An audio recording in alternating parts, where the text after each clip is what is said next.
Let's dive in. This time, we're going to unravel the story of the nian monster and how it ties into Chinese New Year. Yeah, great topic. I'm excited for this one. We've got a cool mix of sources lined up, folklore, historical accounts, and even some comparisons to other cultures' mythical beasts. Oh, that's interesting. Yeah, should be fun. You might know some basics about Chinese New Year, but stick with us. I think by the end, you'll have a whole new way of looking at the celebrations. I think so too. So let's kick things off with the nian itself. Okay. There isn't just one origin story, right? You're right, there isn't. It's more like the nian kind of emerged from all these different Chinese folktales and became this like shared fear. A shared anxiety about the new year. Exactly, like this fear of the unknown moving from one year to the next. But what's really interesting is how people chose to deal with that fear. They didn't just hide, they pushed back. They fought back with noise and fire, those exploding bamboo tubes. Which eventually became the firecrackers we know today. It's kind of cool to think about, not just the noise itself, but the symbolism of fire, this force that can destroy and purify. I think maybe using fire to scare off the nian was like a ritual cleansing, purging the old to make way for the new. Makes sense, taking control of the unknown. And it wasn't just the fire and noise, though, was it? There's the color red, too. Right, and not just because it's considered lucky. So why else? Some stories say the nian just hated red. Yeah, some say that, but I think there's more to it, culturally speaking. Red in China, it represents vitality, life force. So decorating everything in red, it wasn't just about warding off the nian, it was about inviting good fortune, too. Welcoming good things into your life. Exactly. And you mentioned peachwood charms earlier. Oh, right. Those weren't just random, were they? No, not at all. Peachwood, in Chinese folklore, it's protective. People associate it with long life, warding off evil. So using those charms against the nian adds another layer of meaning, connects this whole system of beliefs around protection and keeping bad stuff away. So you've got noise, fire, red, and these powerful peachwood charms. That's like they were trying everything. Throwing everything they had at this creature, yeah. But it seems like over time, the nian and how people celebrated New Year, it all went through some changes. Yeah, for sure. And those changes, I think, tell us a lot about how Chinese society itself evolved. People's hopes and fears, how they celebrated, it all shifted. Absolutely. That's what's so fascinating to me. It's not just a tradition, it's this dynamic cultural phenomenon. Right. It's shaped by history, social changes, maybe even like the collective psychology of a whole group of people.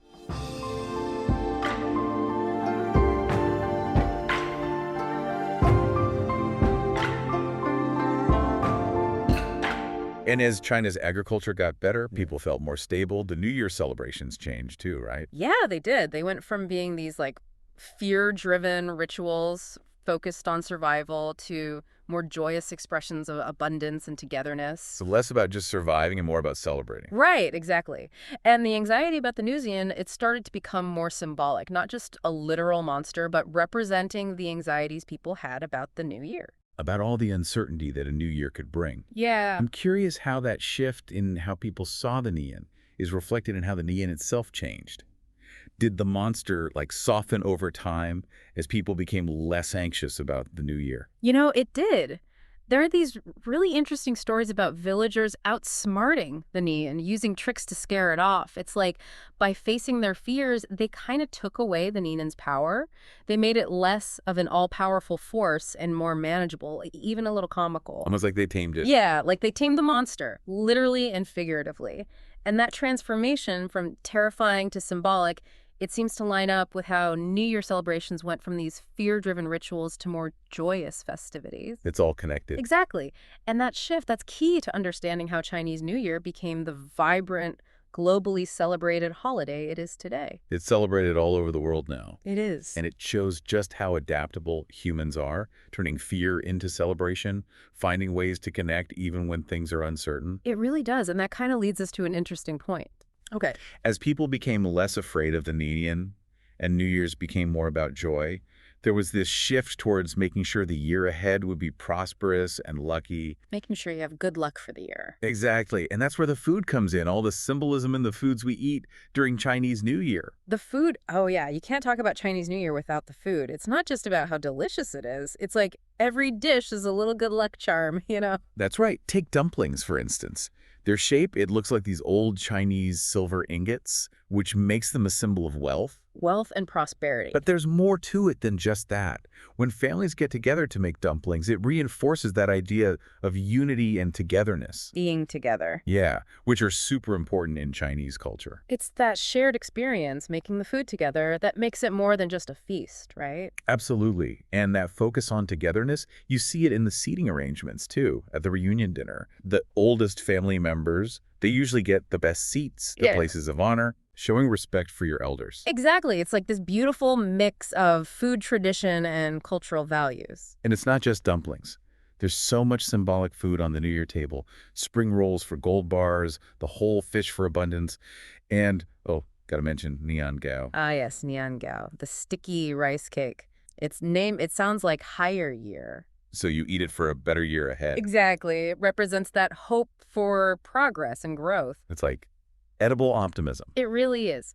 But beyond what each dish means on its own, what strikes me is how the whole New Year feast is about abundance. Having lots of everything good. Yeah, it's like a culinary way of hoping for a plentiful and prosperous year. It's like saying, look, we made it through another year, we have food, and we're sharing it with the people we love. That's a great way to put it, and I think that message, it still resonates today, you know. It's a timeless message. It is. In a world that can feel divided and uncertain, that focus on family, being together, and sharing good fortune, I think that's what makes Chinese New Year so appealing. It's appealing to people all over the world now. It's not just a Chinese celebration anymore. You're right, it's global. We see Chinese New Year celebrations in cities everywhere, from New York to London to Sydney. And it's not just people of Chinese descent. More and more people from different backgrounds are joining in. They're drawn to the energy, the symbolism, the universal values. Yeah, that's right. It's like the world wants to celebrate together, wish each other good luck, and embrace that feeling of a fresh start. I think so.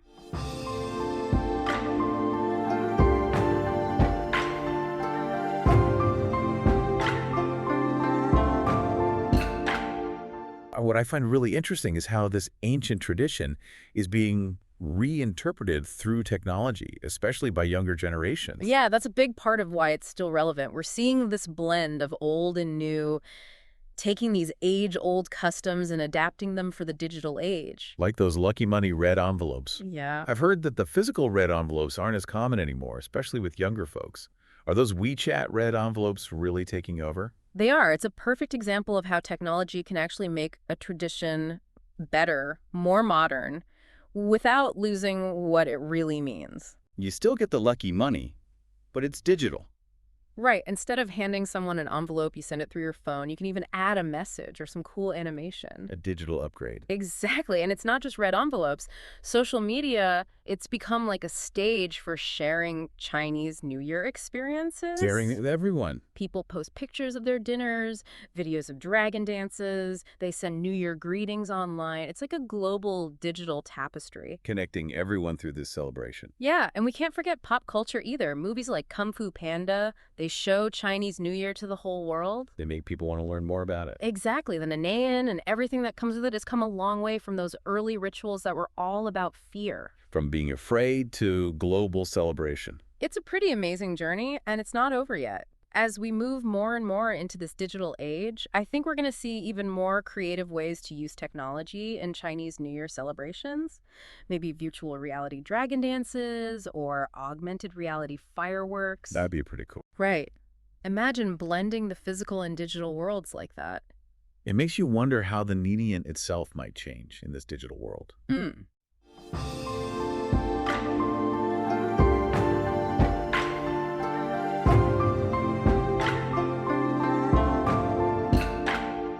Could we see a digital nian, like a virtual version of all our modern anxieties? That's a really interesting thought, and it shows how powerful this mythical creature still is. The nian, in all its different forms, it represents something basic about being human. Like what? Our need to face our fears, to find meaning in uncertainty, and to create these rituals and celebrations that connect us to each other, to something bigger than ourselves. It's about finding connection. It is. So thinking about this journey, from being afraid of the nian to this global celebration of Chinese New Year, what's the main takeaway for our listeners? What should they think about after listening to this? I think the biggest thing is to realize that traditions aren't stuck in the past. They're alive, They change along with the people who celebrate them. They evolve They do, and that's how they stay relevant and meaningful. and connect people across cultures and generations. It's wild to think how much Chinese New Year has changed over time, but also how much it's stayed the same. Yeah, it really is. You have this ancient tradition all about folklore and symbolism, but it's also changing, right? Always evolving. Bringing in new technologies, reaching new people. It shows you how adaptable culture really is. Think about it. The main values of Chinese New Year, family, togetherness, hope for the future, those haven't changed. Those are still at the heart of it. But how those values are expressed, the rituals and customs, those have shifted. They've had to change as the world changed. Exactly, to keep up with changing social landscapes and new technology. And it's not just about adding new stuff, right? It's also about looking at old traditions in new ways. You got it. Look at the nian. It started as this scary creature embodying the anxieties of a mostly agricultural society. When people were more dependent on the land. Right, but as China modernized, became more urban, the nian's role changed too. It wasn't so much about being literally afraid anymore. It became more symbolic, representing the challenges and uncertainty we all face going into a new year. Facing the unknown. Exactly.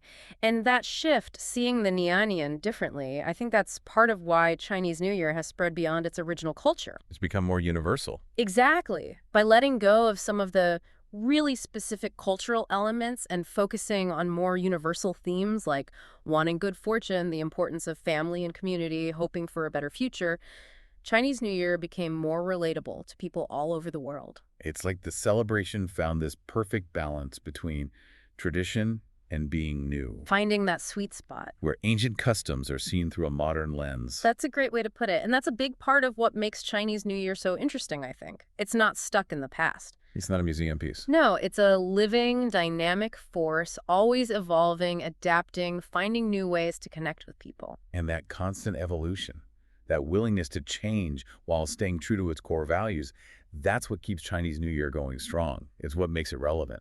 Absolutely. It's a celebration that's deeply rooted in the past, but also looking ahead to the future. So, as we wrap up our deep dive into the nian and how Chinese New Year has changed, what's the one thing you want our listeners to take away from all of this? I hope they come away realizing that culture is dynamic.